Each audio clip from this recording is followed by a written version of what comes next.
Yeah. And I think what's great is that, it's really talking about a virtual world. And it's terrific that we have a guest on today that has been working really diligently over the last year and a half about creating these very dynamic, engaging virtual events. So it's going to be great to have Mike Allton on. We might as well bring him right in. Mike Allton is the head of strategic partnerships at Agora Pulse.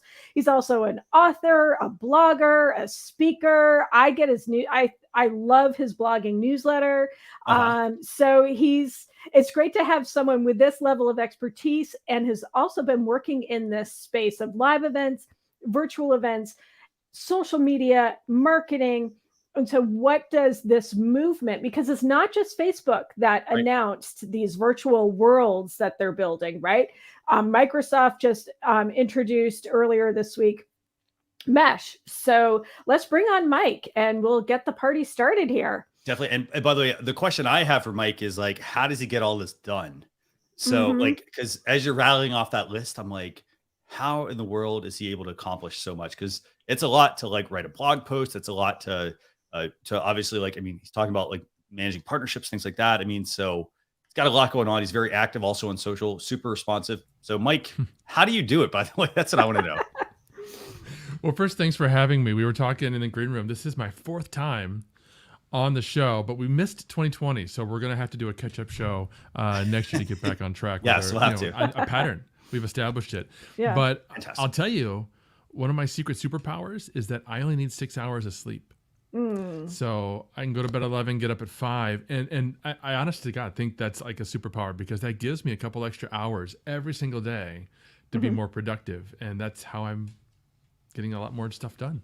And I gotta Yeah. say, I mean, the whole idea of like getting up early, like it's actually pretty amazing if people like if you try this, get up early, like start working super early in the morning. I think you'll notice like it's I don't know, I think it's rather relaxing being able to have time to focus while everyone else is kind of doing their own thing. So Or sleeping. yes, yes.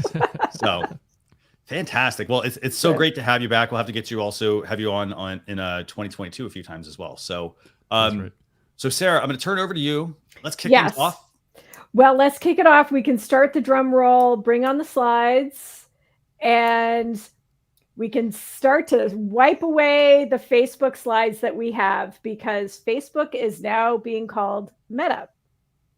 And we're going to go through the ins and outs of what this actually means, what it means for businesses, how that affects you. But basically, Facebook has announced their evolution as a company, just like Google did when they announced Alphabet, right? So there's different tools that we will still use. We will still use Instagram. We will still use Facebook, but other pieces are changing. And I think a lot of us have been seeing that over the last week too, is that it's no longer Facebook for business. It's Meta for business. They haven't changed the URL yet, probably because it's linked everywhere to Sunday on their platform. But we're going to start to see the word Meta instead of Facebook for a lot of their products. So Meta is becoming that umbrella of all of the tools, Oculus, Facebook Workplace, all of the different pieces that we use is now falling under that umbrella. And we're actually going to walk through some questions. So why don't we do that as a group? And we will start with why rebrand in the first place. This isn't the first time we've seen a company do it. We talked a little bit about it last week with energy companies that are rebranding, with companies like Philip Morris rebranded for PR purposes. There's different reasons why a company would rebrand. And so with Facebook, I mean, for me, it's demonstrating their place within the internet, that it's not just a social media company. It's not a hardware company. They are building an ecosystem online. Mike, you want to take this one first? What do you think about Facebook Meta? Yeah, so it's interesting. There's definitely several layers of meaning and intent that's going on here. And a lot of it's very much on the face of what Mark Zuckerberg has been saying. You know, they're all about the metaverse and virtual reality and augmented reality and that sort of thing. And all of that is very much true. But there's also things that are true that he doesn't talk about, which is the controversy that has surrounded Facebook for the last couple of years, starting with Cambridge Analytica several years ago, and ongoing privacy concerns and issues with the control or not control of hate speech and other kinds of divisive activity that happens on that particular platform. And this gives some cover for that. It creates some separation between the business side of the company and the asset itself, Facebook. It also creates division between the other assets. Like if you open Instagram on your phone today, it used to say by Facebook or something like that at the bottom. Now it says by Meta. So we're not, as a user of Instagram, constantly being reminded every single day that this is a Facebook owned property. It allows Facebook to kind of divide and shield those properties, because they've seen in their data, one of the other subtexts here, they've seen in their data that they're losing market control among some of their key target audiences, which is teens, right? Teens are flocking to other platforms like TikTok and Snapchat. And one of the, like really super minor, but one of the reasons that they're seeing is that they don't like Facebook. And so they don't want to be involved or seen using an app that is obviously tied to Facebook. So they can go to WhatsApp and they can go to Instagram and they can feel a little less icky. So not such a business term, but I think that's one of the reasons. I think that's a good point to make. Yeah. And I mean, I think overall, like, to me personally, I like the idea of removing that. It still surprises me, though, that there's so many people that don't realize. Hopefully they realize now, maybe they still don't, but Facebook owned all of these companies. Like that to me is just surprising. I mean, I realize it's really just moving, 1 or 2 degrees away from Facebook, but we'll see. I mean, do you think that that's going to actually get people to flock back to, for Facebook to be able to get that younger demographic that they really kind of want? What do you think? It's not going to attract. People aren't going to start using Instagram because it no longer says Facebook or Facebook owned at the bottom. But I think it will help stop the bleeding a little bit. They're going to have to do innovative features and that sort of thing, like any other platform, to bring people back. One other quick prediction I'll share with you is I would imagine that Facebook Business Manager will become something more like a Meta Business Manager, where it's a little more obvious that you'll use Business Manager to create advertisements on all of the Meta-owned properties and not so much focused on Facebook, which will address the bleeding with Facebook ads that's happening today. I think that's an excellent prediction, by the way, that, it'll get people into a more unified product, as opposed to like, oh, it's Facebook and like trying to kind of figure things out. Like you would be able to advertise across all those platforms and then be able to actually like measure all of that without having to like go to one platform, one thing, and one for another. And and even get, really understand the placements a lot better and whatnot. So great. And I think we're seeing that because the chat rooms that I'm in right now, the pain that we're all going through with losing custom audiences that we've built in our Facebook ads manager. I think the integration is happening now, and we're seeing it in everything breaking. Absolutely everything breaking. And to the point about teens not being there, I've done some reading about why they don't like platforms like Facebook. And that's because there's too much noise. They want something more simple and entertaining. They don't want to see links. They don't want to see, yet they're using Twitter more too, which is tons of links and text, right? So it's a strange dichotomy about how young people are using social media, but for sure they don't want to be on the platform where their grandparents are. They just don't. I gotta say, I find that very intriguing that like they don't want to be on the platform that their like grandparents on or even their parents, but yet you go on like YouTube and I mean, has YouTube kind of done a really good job of shielding people like away from like that kind of content? Because I mean, it's everywhere. It's not like, oh, I can drive down the road and say, well, hey, I don't want to see any billboards, or I don't want to see, an advertisement about this. Like it's going to be there regardless. YouTube for kids is very strict. For instance, I put an event we wanted teenagers to be able to watch it. We had a great speaker that was trying to inspire young people. I said it was made for kids. The channel isn't made for kids, but that video is made for kids. And it won't even put chapter markers in. YouTube for Kids is really strict about what is and isn't appropriate, what you can and can't do. It locks down all kinds of functions that can be misused by all the bad actors that are out there. So for YouTube, they've been doing a good job with that. Again, there's comments, non-kid content, the comments can be just completely off the wall, but the kid content is really locked down. Very good. So what else do we need to know about Meta or the Metaverse as Facebook? So why don't we just talk about, what is the Metaverse? What is the Metaverse? I mean, Facebook certainly didn't come up with this. But let's talk about what this means and what they've been talking about. And as I mentioned at the top of the show, they're talking about it being an ecosystem. If you think about how we are in real life, we walk between storefronts, we move between home and work, and maybe we go into shops or restaurants and things like that. Metaverse is going to be a whole virtual ecosystem where I think we've seen a little bit of it with gaming, The Sims and Farmville and all of those things where we can build our own little virtual worlds. But here we may even have things like digital wardrobes that we can wear to work, and workplaces, entertainment spaces, learning spaces too.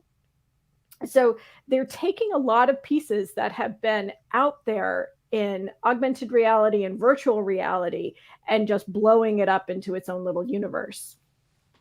What do you think about this, Mike? Are you going to be wearing any digital fashion? Yeah, digital fashion. It totally freaks me out, mostly because of science fiction. If we turn to science fiction and we look at what past authors have written about the potential of this kind of technology, Ready Player One is the super easy example where they've just outlined in that particular series of books what an entire virtual universe might look like. Exactly the things you were just saying, Sarah. Being able to, spend digital currency on digital wardrobes and go on digital vacations and play digital games and have digital avatars and that sort of thing. And the dangers that these authors have basically said through their creative writing is, hey, look, as a society, we might become too dependent on this kind of interaction, never leave our homes, never have in real life interactions, IRL instead of URL, right? And that is a real danger. And not just like it's possible. I mean, it's a real danger that people need to be aware of. Well, people are already there, right? We have people who don't leave their houses that are gaming all night long. Now with all the lockdowns that most of the world has had, we've been inside for a year and a half and haven't been able to get out. And what does that mean for us, right? And I kind of think of the movie Minority Report, right? Where they're not just the predictive analysis of crime and all that kind of stuff, but the actual walking through a physical space and having customized ads pop up, recognizing his face and popping up there. And what that's going to be, especially Facebook has wearables now, right? The Ray-Ban stories. And when they announced them, they said eventually they would like image recognition, like say you're wearing your glasses and and you've forgotten where your keys are. Well, your glasses have already logged the last place that they saw your keys and will tell you that. Absolutely. Freaky, but and while we're talking about movies, like you're talking about Minority Report, you're talking about Ready Player One, I'm even thinking Avatar as well. Same kind of concept. I think for me, the big question on all of this is finding balance, because for a lot of people, like right now, they already, unless I'm like totally like missing this, like people struggle with how do I maintain that physical like side of things? How do I also have, right now you could barely have an online presence, and that is you being in the physical environment and still maintaining that online presence. Like you're maintaining 2 tracks at once. Now we're potentially going to move that, making even further leap into where like people basically, as you all both mentioned, they're not necessarily leaving their homes. For example, not to say it won't happen, but we probably think it'll end up like that. They aren't going to leave their homes. They're going to be in that virtual space for so long that they also then sort of, I mean, if you think about it, they kind of forget about their real self and everyone else potentially around them. How do they find that balance? Because I mean, right now, I think a lot of people struggle with the whole mental health aspect of, hey, they go on social and it's like, oh, well, they need a mental health break or something like that, because the social side can be very overpowering. We haven't even got into having a metaverse where like you have, for example, like instead of us meeting like this, we would meet in a virtual space. Like, so, again, there are things that are going to take, it's going to take a lot of effort, I think, to really kind of find that balance. What do you think, Mike, about that? How do you think people can balance this, or how can they start to balance it now so that as Facebook starts to roll out Metaverse to encompass things like entertainment and gaming and exercise and, education and whatnot, how do you think they can find that balance or start to find that balance? That's what's so frightening about these kinds of developments, because as you just said, we have just a sliver of a taste of this kind of potential today. And we already know people don't find the balance. They allow themselves to get caught up in social media, in online games, and so on. And it's a lot of times it's still very two-dimensional. They see a lot of people's infrequent posts on Instagram, and they allow that to affect their self-image. Well, what happens when they can go into a virtual world and see everybody's virtual avatars, their best versions of their imaginative selves, 24/7? They can create their own best version of their imaginative selves. Nothing's real. That's a real potential mental health risk. And we as a human race, unfortunately, most of us don't have the capacity to balance ourselves. So it's going to create a lot more, it's going to create the need for a lot more education and external help. Right. I see it as two ways. There's the but and the and, right? We've got this virtual world, but we need to. There's also the and thinking about it from a workplace standpoint, right? I no longer have an office. I know you two work virtually, right? We don't show up anywhere. And I miss that piece of just interacting with people, being able to move through a workplace space and have those or lack of a better term, but organic, just those little conversations that pop up and can lead somewhere else. Also, as a woman, for this show, I took 15 minutes to do something with this, right? And another 15 minutes to do something with my face. And my virtual coworkers don't have to do that. We don't feel that, may not feel that self-conscious, but when you have an avatar in a virtual space, like what Microsoft is talking about with Mesh, what Facebook has talked about with Facebook Workplace, well, now Meta Workplace, right? That it kind of evens that playing field, those gender types.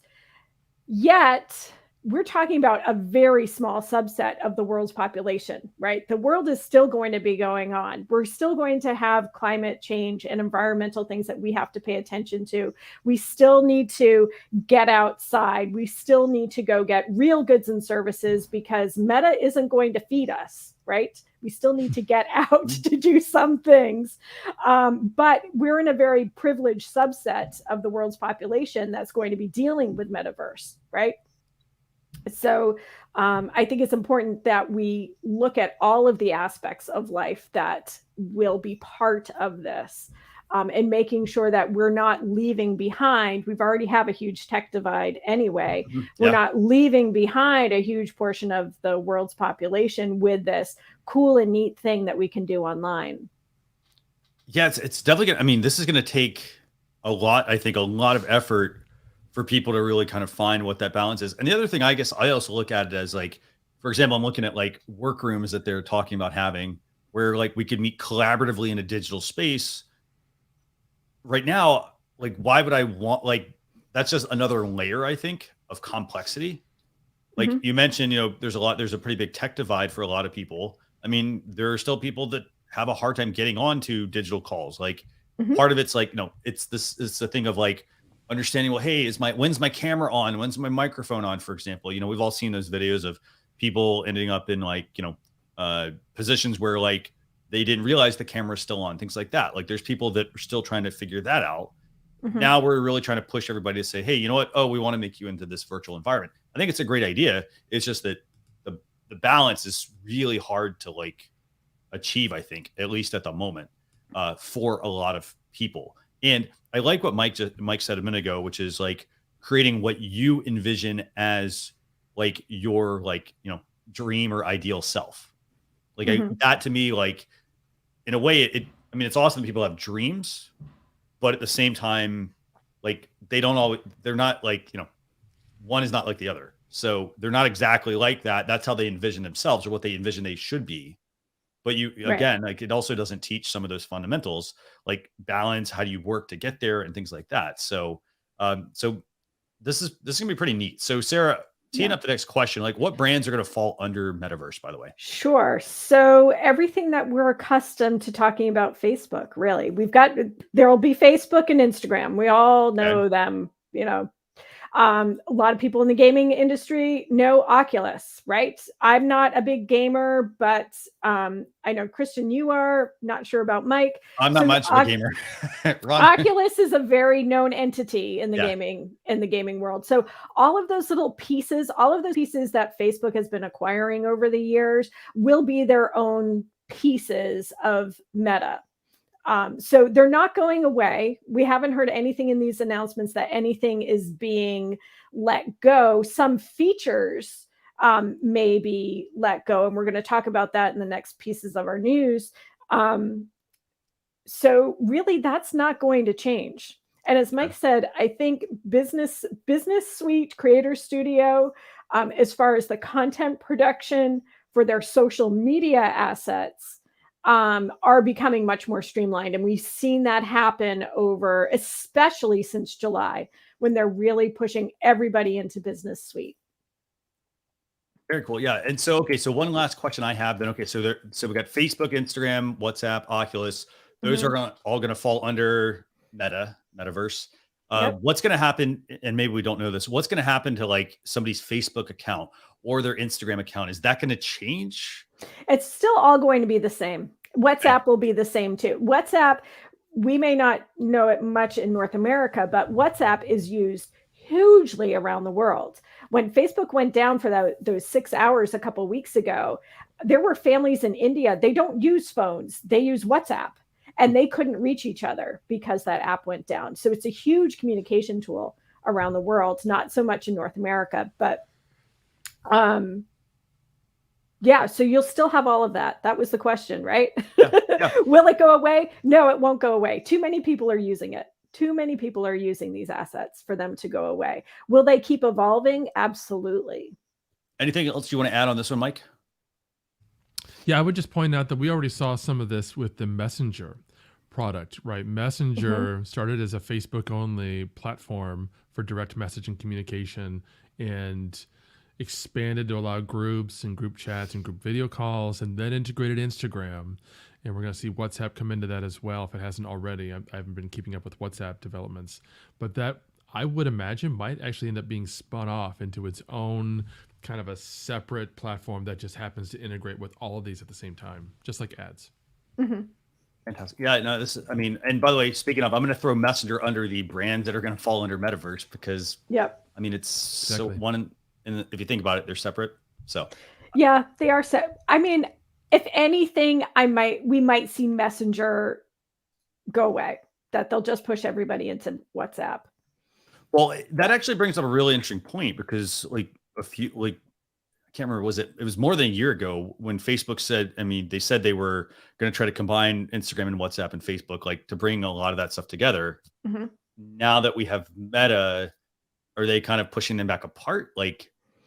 Who knows? There's one app, not a lot of people used it, Facebook Local. I love that. It was a big event list, right? I planned a vacation around things that I found on Facebook, on the Local app. And I loved the search functionality, but it's sort of fallen off, sort of become the dust. within the meta sphere of the company. So I'm hoping things like that will come back up. Those things that some people really liked, Very true. including So myself. before we move on to the next topic, I just want to bring up one quick comment from our viewers, and this is from NLTMW. He's saying, I'm in my day job office today, but I prefer remote work. Commuting is such a waste of time and resources. Mhm. So I will say, I mean, that's definitely something where I think the whole, metaverse can really solve that. Mike, how do you feel about that? The fact that I assume you don't do a whole lot of day-to-day travel. Yeah, I've been a stay-at-home worker since 2006. Mhm. Yeah. Yeah. I'll never work in a day job again like that. So do you find it difficult, like when you do have to go out and you're like, oh, what is all this traffic? Or how do you? Sometimes. Yeah. Yeah. Because generally speaking, Monday through Friday, I very rarely have to leave the house. I just don't, and then the weekend hits and I'm like, whoa, I have to drive again. What is this? You got to keep those skills up, right? Those fine motor skills. So, but don't you miss the birthday parties? Don't you miss, I kind of miss that unjamming the copier with people. Not that we print stuff anymore, but those little things that you used to do in a workspace that we don't do anymore. I get to go to a retreat in France in the countryside. That's lovely. That's a pretty good trade-off. So one last question then around this whole idea of, obviously not commuting places. How do you, seeing how you kind of have already also sort of moved towards that whole, you're sort of in the metaverse in a way as well, because you don't really go out to a whole lot, you don't do a whole lot of office interactions in person. How do you actually how do you kind of balance yourself right now? During the day, what's a typical day look like? Is it, so you're not really going out probably a whole lot, but are there certain activities you find that help you kind of keep some of those components from the past?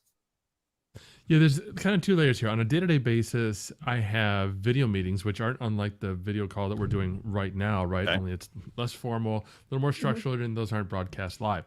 But it's the same thing where I'm appearing on camera as my actual self, right?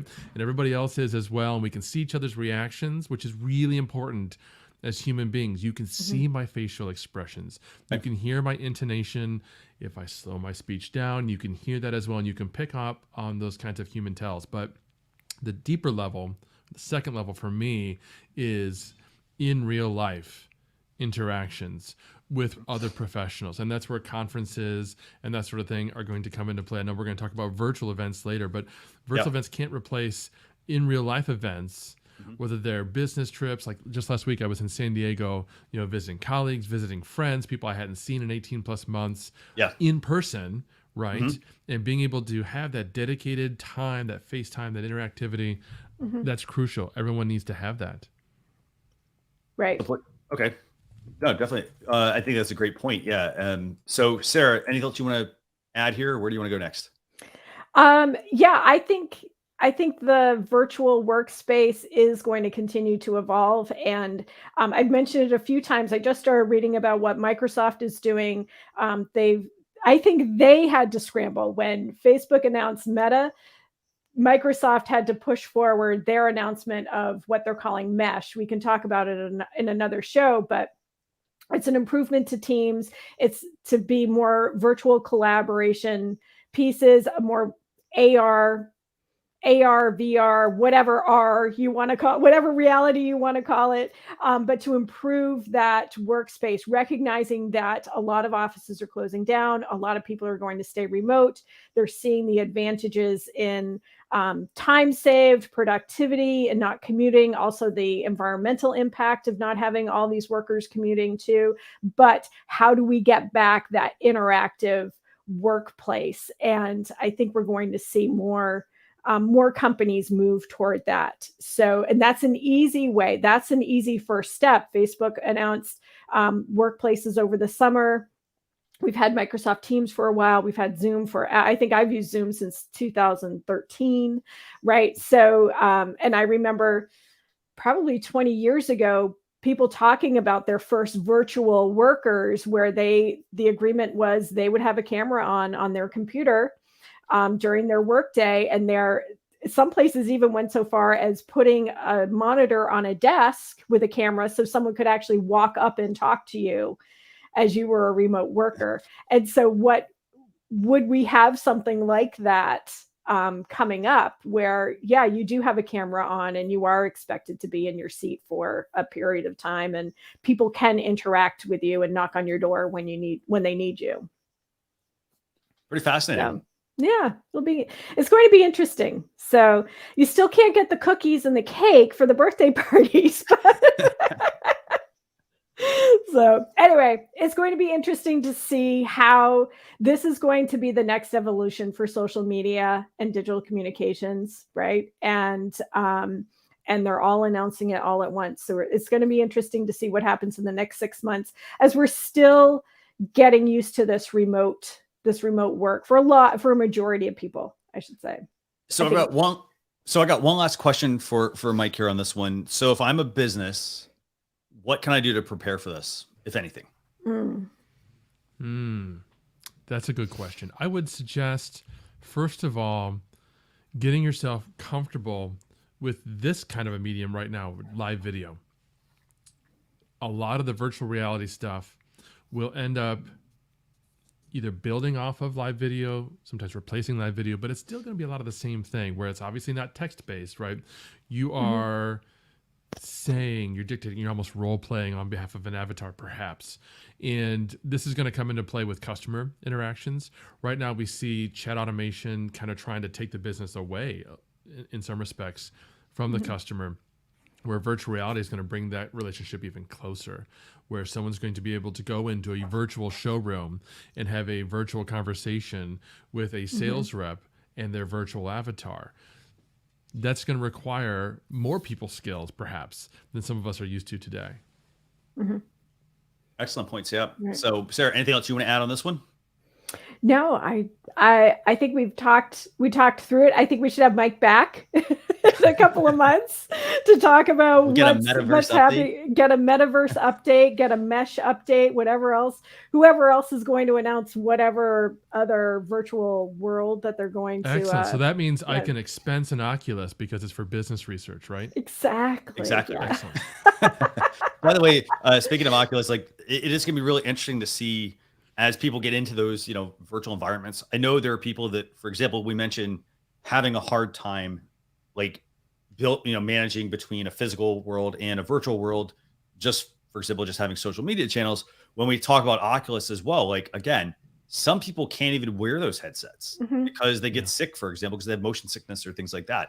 So it's going to be really interesting to see, because I mean, that's a pretty giant leap, and I'm intrigued to see what other platforms do, because I think the next thing we're going to see more Oculus competitors, what I think is going to happen.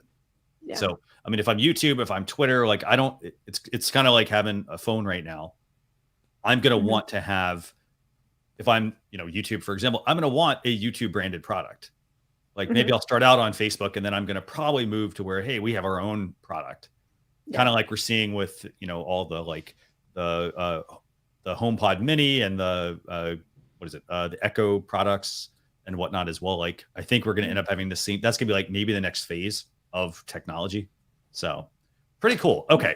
So Sarah, turn it back over to you. Where do we go from here? So we spent a lot of time on Meta today. We did spend a lot of time, and we kind of expected it. We need to talk about what this means for virtual workplaces. And so let's do, we won't call it lightning round, but let's do speed round. Okay. There, believe it or not, there is other news from Facebook, not Meta, but Facebook. So quickly, Facebook is going to add a tab in your search for your most viewed or most searched profiles, pages, functions. And I have to say, when they announced this, I was thinking, I've seen this already. It's been kind of part of my dashboard, but it's going to be within your search bar, your search panel, I guess is the best way to describe that. One thing that really excites me about that list that's up on the screen is that post you've seen, because how many times, especially as social media managers, we're scrolling through something and we think, oh, that's going to be something great to post on Monday for this one account that I'm working on. And then you can't find it, right? So I really like that function. The other piece, Facebook is going to remove facial recognition. So this has been an issue, a privacy issue for them for a long time. I think it's a privacy issue for a lot of people when it comes to having their images online, especially minors, and just privacy and safety issues. So it's going to be interesting. This is the first time that we've seen a social media company say that we're going to get rid of this. It's going to be interesting to see what downstream effect this has on the rest of all of the image search, because now even Google image search is amazing. There's apps that rely on, you can take a picture of a leaf and it will identify what the plant is. So it's going to be interesting what happens with that. I'll let you two jump in on those two quick topics if there's anything you'd like to add on that. What about you, Mike? I would say the only thing I would add is that I found the facial recognition removal piece kind of interesting in connection. We're going to throw it back to Metaverse for a second, because how does that relate to do they not need to recognize faces anymore? Maybe that's the case. Maybe because they see down the road less sharing of pictures, or less need for tagging of pictures, and people aren't going to need that crutch of Facebook automatically telling them, hey, this is your wife, tag her in your picture, when they're spending a lot more time in that virtual reality where none of that really matters. I don't know. I just found that interesting. I think it's people don't want to be traced. If there's going to become this virtual world, you don't want to be traced. Where am I going and what am I seeing along the way? And can people hack that data and find out what I've been doing?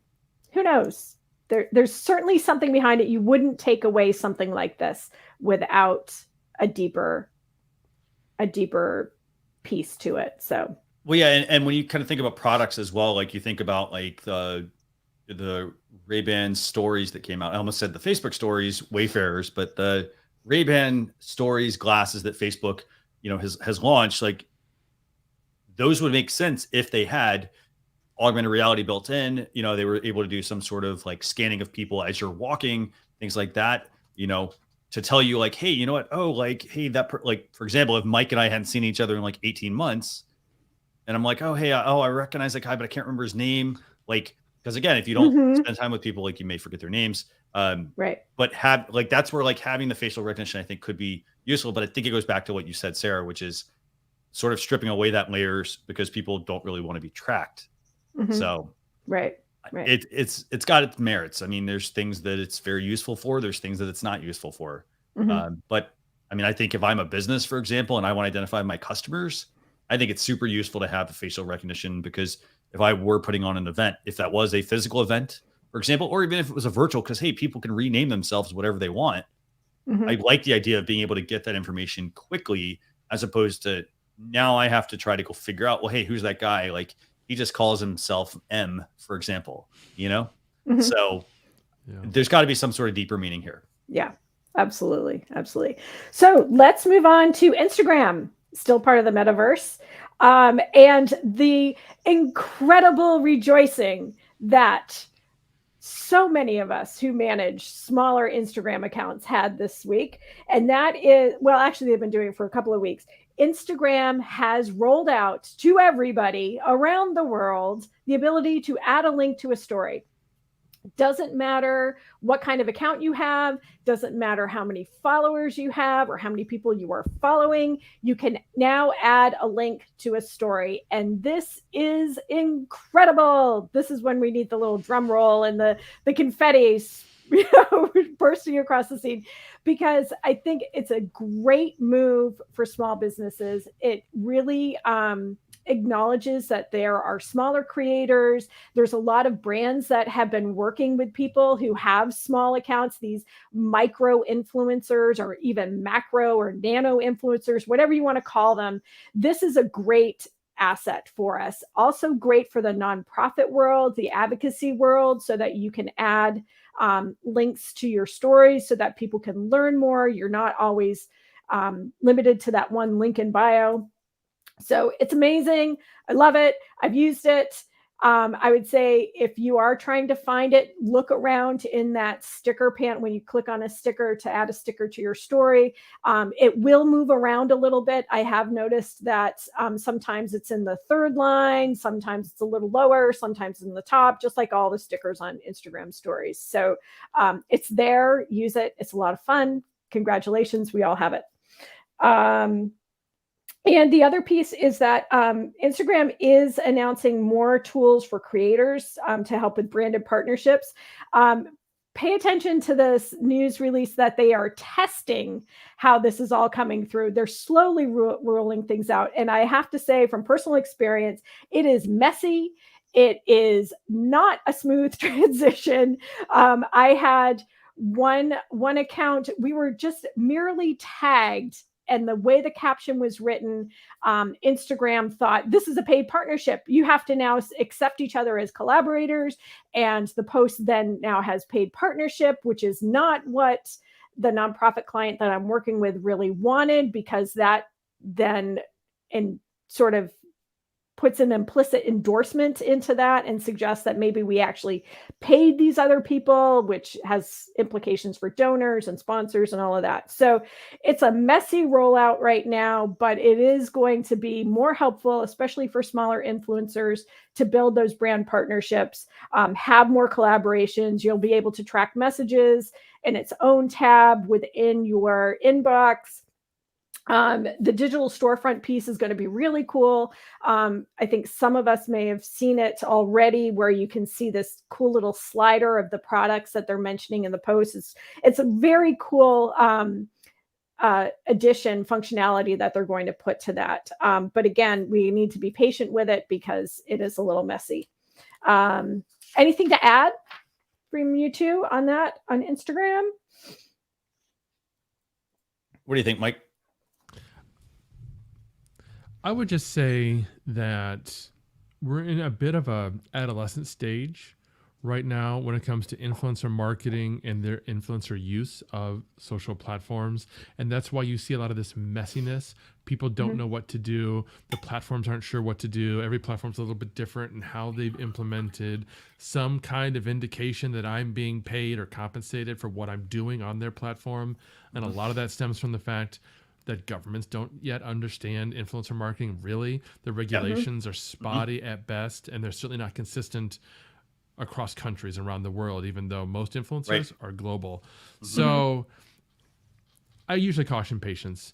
I usually caution, have some patience with the industry, with the platforms. It's going to take a few more years probably to really start to sort this out, so that now if I'm a food blogger and I'm collaborating with restaurants and other brands, and I'm sharing that information to social channels, what I do is the same virtually as every other influencer. Right now it's totally different.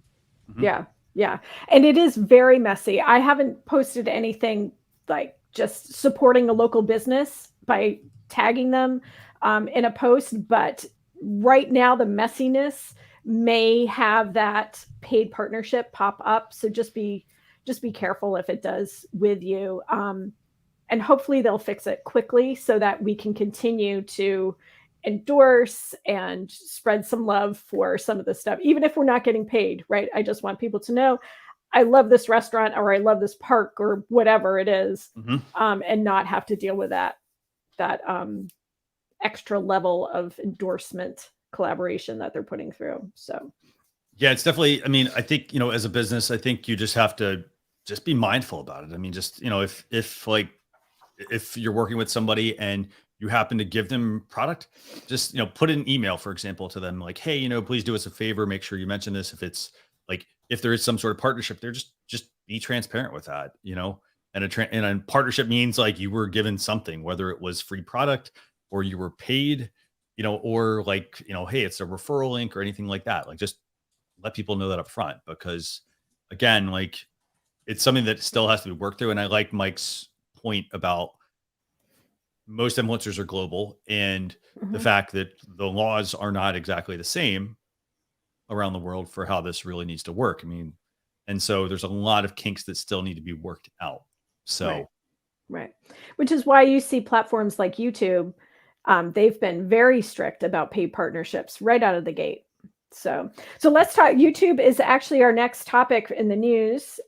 So they are now rolling out a new To You feed, which is going to be part of your homepage. Maybe some people have seen this. It's basically making your explore options greater is sort of how they describe it. So they're going to offer you some videos based on your viewing preferences, and then also what they think might be something a little different. So end of the day, what this means is that YouTube is playing around with the Explore and offering you some different videos. So this could be a way for brands to get in front of people who haven't really explored their content or found their content just through search or just random watching. They've also released more news about their algorithm, and we will share the tweet for this. Really recommend every time I bring up this YouTube channel with the YouTube experts, I recommend that everybody follow them, especially if you're doing any kind of content on YouTube. It's fantastic. It's not super technical explanations. It's very applicable to people creating content on YouTube. So definitely check that out. The other piece is Google has packaged together their content creation tools to help people create more web content. So this explains how to put together those web stories. So if you are like me and wonder, where did this come from? How am I seeing this on my Google app? These little stories that just sort of appear out of nowhere and they don't seem to be hosted anywhere. This explains it. This one-stop shopping place also talks about the WordPress plugin for web stories, trends. There's also a question hub, site kits, analytics, AdSense, consoles. All of those things that you need to know about Google is all together in this one place. So definitely check that out. Last bit of news is that TikTok is allowing creators to mute comments during live content. So there's, every social media platform has to deal with negative content and negative comments coming up. And so this is giving TikTok creators a chance to turn that off, to mute comments while they're doing something live. And let's be honest, it's a little hard to create, if you've ever tried to create content on one of these things and do a live video and respond to comments all at the same time, it's really difficult. So it's nice that they're giving people that option. So we are ready to move to questions with Mike. Yeah, this is gonna be a lot of fun. By the way, talking to Mike about just talking with him about producing virtual events, because today's topic, we talked about Facebook Meta, and we talked about how like this is going to start to encompass a lot of the things that people are doing in their real life, and then move a lot of this into a virtual space. So Sarah, I think we have some questions for him, right? So sure. So Mike, I think like all of us, we've moved from producing these big live events to now big virtual events. And I think I've lost count how many summits with how many hundreds and thousands of people that you've put together over this last year. So let's talk about your approach to virtual events, right? And what are some of the key elements and must-haves for engagement and interactions? Because I have to say, you've done a phenomenal job in making it an engaging opportunity for people to meet each other and to learn at the same time. Well, you've just teed that up perfectly, because it really is about creating an engaging event. I have been doing virtual summits of one kind or another since 2018, which is a lifetime in this space. Everything has changed so much just in the past 3 or 4 years. And when I first started doing it, it was more of a collection of live streams, more of a collection of webinars, not a lot of engagement, interaction, very much siloed content and not interactive content and engaging content.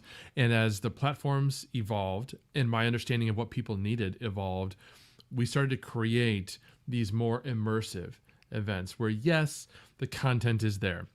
Yes, some of it's live, some of it's pre-recorded. Yes, you can leave comments and that sort of thing. But we keep trying to do more to not replace in real life events. I mean, I said that earlier. You can't replace the I don't know, the brain chemicals and all the wonderful things that can happen when you sit down face to face with somebody else and you've got their attention and they've got your attention and you can have that interaction. But there are wonderful things that you can do, because an event like the kinds of events that I'm putting on, it's more than just learning.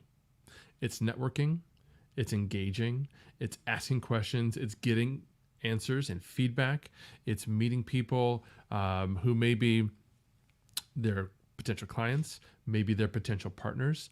It's creating magical moments.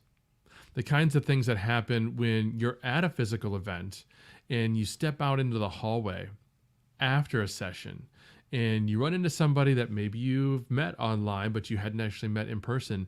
And then you sit on a table and you have a conversation. I can't create that virtually, but I can almost get there, right? So we started building events where there's things like global chat. So you can have a conversation in a session, but you can also have a conversation with all the other attendees outside of any sessions. And you can click on individual attendees' names and you can learn about them if they've completed their profile, and you can follow them and you can have conversations with them directly, and you can sit down into tables. That's one of the really interesting things that kind of blew up over the past year is virtual table talks. And as an event organizer, you have a lot of leeway in structuring those. You can have a moderator who's basically giving a summit session at a table, or you can just leave it free form. And what happens is people sit down at essentially a video call, looks like a Zoom call, 4, 5, 8 people at once, talking about a topic that maybe you've preceded.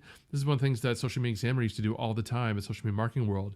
You'd go into the networking plaza and there'd be 40, 50 tables there with little flags that had specific topics, right? Pinterest, Facebook ads, international not-for-profits. I mean, whatever niches they wanted to cover. And then you as an individual, you'd see a table, a topic that interests you, and you'd sit down with complete strangers and just start talking to each other. Maybe you'd learn something, maybe you'd teach something, maybe you'd meet somebody who's going to become an integral part of your business 6-12 months from now. And the key part about this is you don't know going into these events who you're going to meet or what might happen, how you're going to benefit in the future. That's the magical kind of moments that I want to create with my events. And we're able to do it now thanks to the evolution of platforms and the evolution of my understanding of how events should work. Right. I have to say, I've had some great magical moments with using platforms like, I think, Remo, Run the World, there's Gather, there's all kinds of ones. But those virtual tables, I have to say, puts everybody on the same field, right? When you're at an at-person event, sometimes that mixing and mingling can be difficult for people, or especially if people know each other, right? And they want to catch up, there's really no place for someone to kind of wedge themselves into that conversation. But when you're all put at a virtual table, you're all on the same playing field. Yeah, you have a chance to catch up with someone that you may know really well, but then there are the new people and you want to welcome them and be polite, right? And I have to say, there was one event working with some business people in Maine. They remixed us randomly. Like, we could see what tables we could join for the first round, but that second round, it was just a random mix. And I got to talk to people who I would have never had a chance to talk to. You know, a CEO of a major national company, never would have had a chance to talk to him at a live event. So I really like how you explained those magical moments that come from these virtual events. And I gotta say, I gotta add one thing, like, as we're kind of talking about like virtual table talks and things like that. If, for example, if we were in like the three of us, like, let's see, so Mike, you and I've met obviously a few times. Sarah, we've actually never met in person. But here's the thing. If, like, for example, if Mike and I were having a conversation and then Sarah was like on the outside, if we were in a physical setting, this is where it's, you know, I think for a lot of people, it's awkward, or it feels awkward to bring Sarah into that mix. For example, if we were at a physical event and we were talking and whatnot, and she wanted to, you know, join, but yet she feels like an outsider, right? And so that is one thing where I do think virtual table talks are really extremely helpful for a business, because I think it also helps bring, like, for example, if it was just the three of us and we all of a sudden showed up on a virtual table talk. Hey, I know Mike, but hey, Sarah, like we've actually we actually, I think, feel more. I think in this case, Sarah would probably feel more comfortable joining that conversation because I don't think it would feel as awkward virtually versus in a physical space. So and there was some of the events that I've been attending either in Maine or Vermont, it takes 3 hours to drive from northern Vermont to southern Vermont. There's no way people are going to drive to a 5 p.m. event from southern Vermont to northern Vermont. So this small little nonprofit has been able to vastly increase our audience because we now have these virtual tools. They're pretty fascinating. I mean, it's okay. So we talked about virtual events. We talked about obviously new approaches to virtual events, like some key must-haves. We talked about obviously we talked about making magic moments, tying into having a global chat so that people that are like not able to be there physically, because for some people it is hard. It's expensive.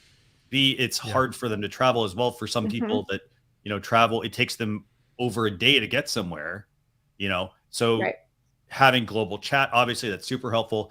Having virtual table talks, again, that helps welcome people. So Mike, let's talk about this. How have you developed like brand partnerships for like virtual events? Because like for physical ones, people kind of know what they're getting. How about for like brand partnerships for virtual events?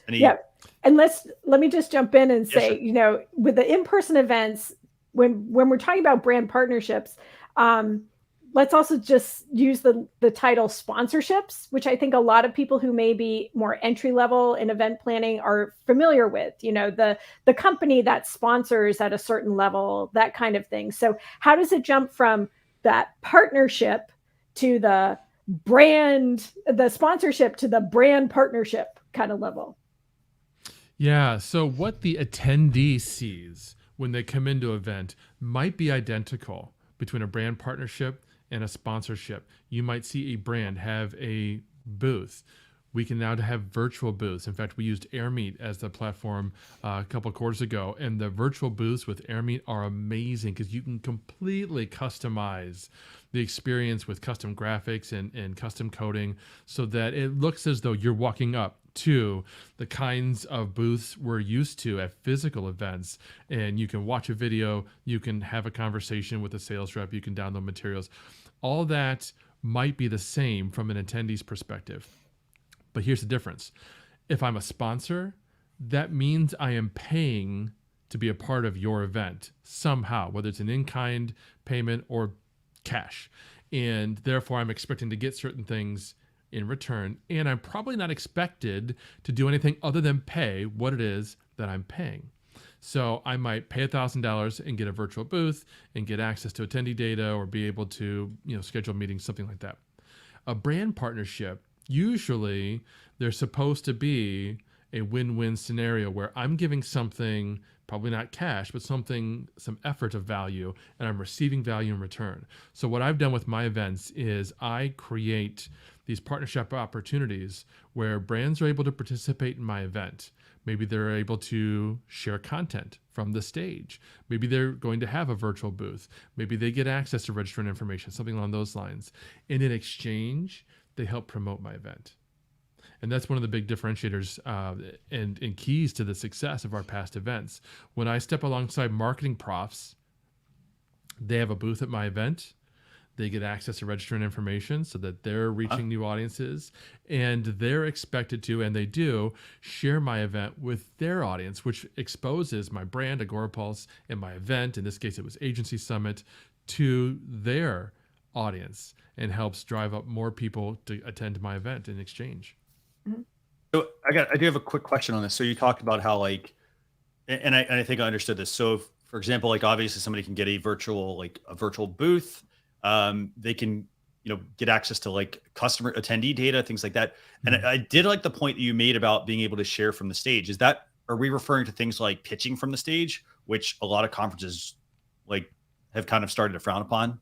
or like what's your Yeah. Typically, we avoid a full-on pitch, but what I right? would allow, depending on the situation, is for someone from a particular brand, a brand partner, to give a presentation, and we just want it to be educational, like Yeah. everything else. Yep. They can absolutely talk about, hey, I work for Client Joy, and we help manage the documentation process with your clients. But today, we're going to talk through the 6 pain points that our agency customers go through, Yeah. some of which we solve, some of which we don't. But you're going to learn about it today. Awesome. Right, right. I've also seen the sponsors or the brand partners be allowed to introduce the speakers, right? And that's an option for them to say, this is why we believe in this, and here's the speaker. Very 10-second kind of pitch and a very light touch on it, but it gets that brand partner out in front of the whole audience too. So. Yeah. People who are experienced in attending events, online, virtual, doesn't matter, in real life. If you're experienced in attending events, you can hone in on the things that work really well. Because like what you just said, I've seen that in person. I don't even know how many times, right? Again, social media marketing world, they do that all the time. They've got track sponsors. They've got somebody who stands in the room and introduces each new speaker. And in that introduction, they tell you who they are, what they do, right? It's an opportunity for them to say just a little bit about their particular brand or the services they offer. And you can absolutely reproduce that on a virtual stage. Right. I have to laugh sometimes when I see these things and people in the business world saying, oh, here's a new way to do this. And coming from the nonprofit world, we've done it for decades, giving that corporate sponsor a chance to speak to the audience. So we don't sell the lists, but the attendee lists, but the sponsors get a chance to have a little bit of the spotlight too. So speaking of spotlight and working with others, let's talk about influencer marketing and how you've used to leverage that. Christian and I were just part of a summit a couple of weeks ago. We had our own links so that we could track what kind of audience we were bringing into the event. But why don't you if you could talk a little bit about how you're using influencers and your speakers to help market your event too. Yeah, that's a big part of it, is making sure that the influencers and speakers that you bring in to be a part of your event have easy ways to share that they're involved with that event, and that if at all possible, you can track it. And this is this is why it's very important to pay attention to what platform you select, because not every platform gives you the capability to track referrals and information that's coming into it. So you want to make sure that they have analytics. You want to make sure that if possible, there's a built-in affiliate system. It's like Hey Summit's a great example. They have a built-in affiliate system. And if you're not charging for admission, you can set the affiliate commission to 0 because there's no money that's going to be changing hands, but you can still use it to track performance. Yeah. And this is an important key, because if your influencers and your speakers and your partners use the same system for your brand partners, if they know that you're tracking it, that's a little bit of a stick. You also need a carrot of some kind for the partners. That should be outlined up front. You've got a term sheet with your partner that says, hey, we're going to give you a virtual booth, and we're going to allow you to give a presentation where your brand is obviously heavily mentioned, and we're going to give you access to all or part of the registered data in exchange for your promotion, which we are tracking, right? So we're going to make sure that that happens. For speakers and influencers, particularly if they're not compensated, then you want to incentivize it in another way. So in my past events, I've had a combination of both compensated and free speakers. So the compensated speakers, these are people who are typically established speakers. They're used to being paid to speak. And so like Jay Baer and Goldie Chan and so on, they've been keynote speakers for me. Chris Brogan's another great example. And that's their job. That's their livelihood. So of course I'm going to compensate them. Many of my other influencer partners, they're enjoying the exposure, they're enjoying the promotion, they're enjoying access to the attendees as much as anybody else. And so they're more than happy to speak for free. I speak for free. So there's nothing wrong with that. You just have to be mindful of that as an event organizer and not have expectations one way or the other, that a paid speaker is going to do it for free, or that what you think should be a free speaker, that they should do it for free. But go into it knowing that your non-compensated speakers, they're going to probably need a little more incentive to share. So I like to do contests. And again, this is where the tracking is important, where we just watch how many referrals each speaker sends. And I'll tell them, hey, at the end of the event, whoever sent the most speakers, I'm going to give you an iPad or a drone or, something that's of significant value. And before you even get to there, the one last key I'll mention is making sure that it's super easy for everybody that I just mentioned to share. So before the event launches, I've got promotional graphics created. I've got promotional assets, social copy, email copy, all of that created, customized for each individual. Hey, I'm Mike Allton. I'm speaking at this event, and I would love it if you joined me there. I'm talking about this. I'm going to be joined by all these wonderful people. The event's free. It's happening on these dates. Have that copy prepared. And then I was able to use HubSpot the last go around, where not only could I send all that information via email to all the speakers, all the partners, I had custom fields set up in HubSpot that inserted their individual tracking links. So send them an email that had the social copy with their tracking link. They could just copy and paste and share it to Twitter. It was super easy. And the easier you make it, the more likely they are to actually participate and help promote your event. Mm-hmm. That is, I got to say that last point, the easier you make it, the easier, it's going to, the more likely they're going to want to share it. They're going to want to actually do that. Mm-hmm. So in regards to like making promotional graphics and social media text and customizing this for speakers, how much, like, I have to ask, how much time does that normally take? Because like, if it's like, we're not talking like, oh, I'm making like, hey, if it's 3 of us, I'm making just 3 graphics. I'm probably making ones for the major social platforms that I want them to share on. I'm Mm-hmm. customizing that text. How long does that typically take you? Well, the good news is once you have the first set of graphics, it's really easy to scale because you have a landscape graphic for a speaker that has their picture, their name, the title of their session, Mm-hmm. and then, of course, all the other event data. So the next speaker, you just got to pop in their name, their headshot, and the title of their session. That takes seconds. You can churn those out. It's the first set of graphics that can take a long time. And that's where it's helpful to have a team who can help you with that, people who have good design sense. Right. I am a murderer at Canva, so I can use it. One of the things that they used to do for me is they would create the templates in Canva or Easel, and I could go in there and just churn out Mm-hmm. the new graphics, which is particularly great when I would have a speaker or a partner who kind of came on board kind of last minute, and I don't want to have to wait to build graphics. As soon as they're on board, I want to get them their assets as soon as I can. And so having access to a template is golden. But if you don't have a team, yeah, you can use Easel or Canva, and it's not too bad.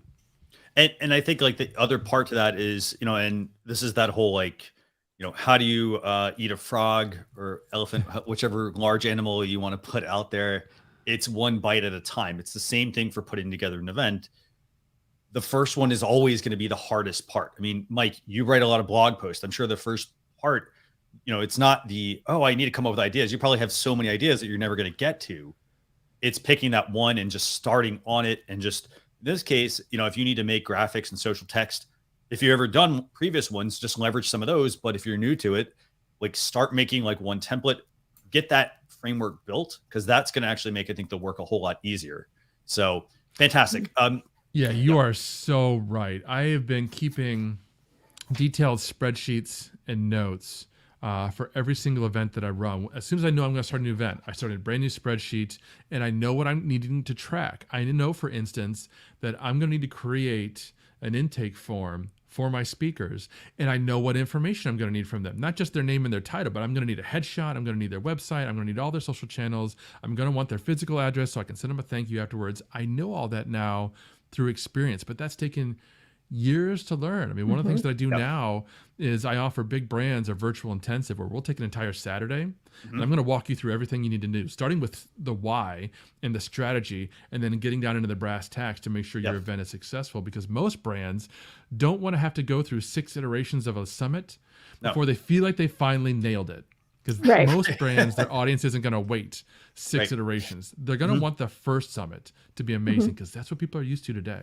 Yeah. Right. Well, speaking of today, here's the big hairy question. So we've all experienced the all live events. We've now experienced the all virtual events.